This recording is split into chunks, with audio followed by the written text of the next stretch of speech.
What's going on, guys? Welcome to Rabbit's Used Cars. I want to tell you something. Got to make a confession. I feel like you guys need to know. I'm fighting myself right now because I got this damn camera right here. Actually, I got two right here. And I keep doing this and you miss my face. So I'm having to just use this one when I describe myself. I'm so vocal with my hands. But I have a confession to make. I love. Love. L-O-V-E, love. 5, 6, 7, 8, 9 Chevrolet trucks. This is my buddy Wes's truck. I saw him when he was building this truck. This thing is drop dead gorgeous. Funeral home gray, LS power. This thing is bad news. Everything on it is painted, polished, or plated. And absolutely awesome. I love it. And I love these trucks. I just love that look. I love the headlights, how they're just look, it's just old sad face, big old cab, big back glass. If you guys remember, if you're ever watching the VinWiki with me and Ed walking around Caffeine and Octane, I tried my damnedest to actually buy an orange 58 down there, and this guy would not sell it. He was in love with it.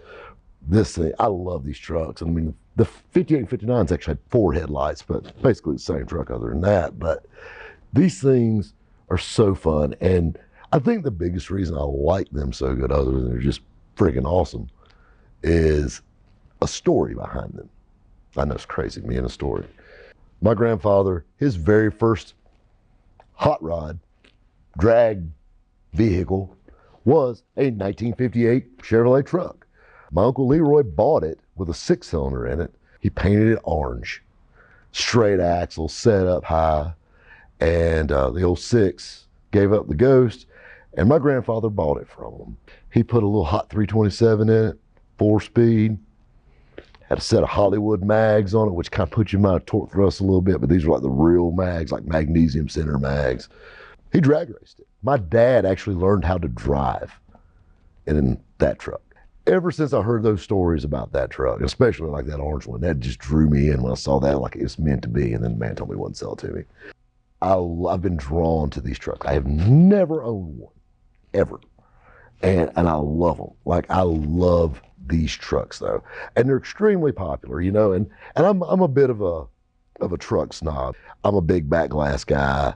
I think that's just makes these cabs especially. The first gen C10s, I can live with a small back glass, but I love the big back glass. This thing's like a fish bowl.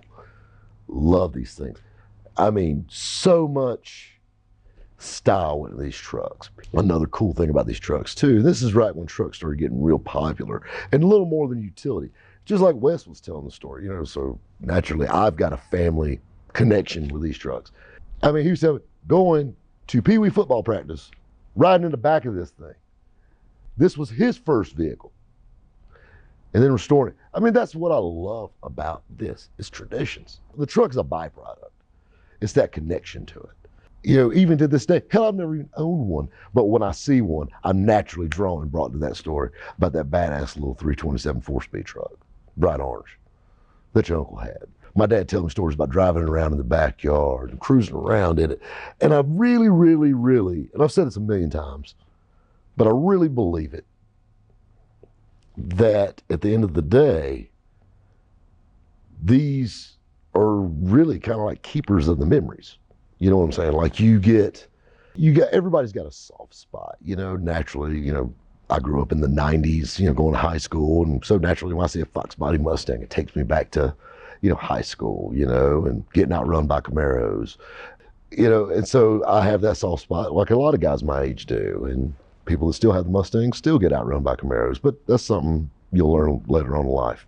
That's something that I love about these. And it's not, it's not just, 5, 6, 7, 8, 9 trucks.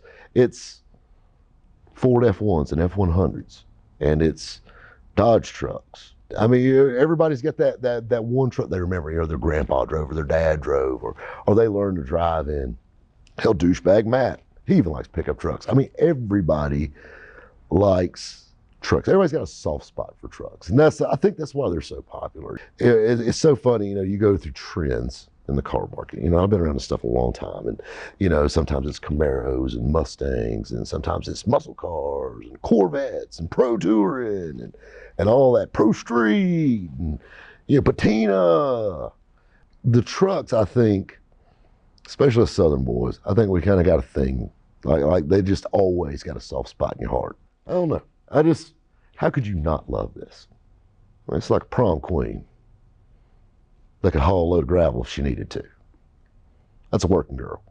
Guys, we'll catch you next time at Rabbit's Used Cars. I'm pretty sure they were clone green beans. All right, you ready? Yeah, Yep. can you hear me? Yes. Naturally, I've got a family connection with these trucks.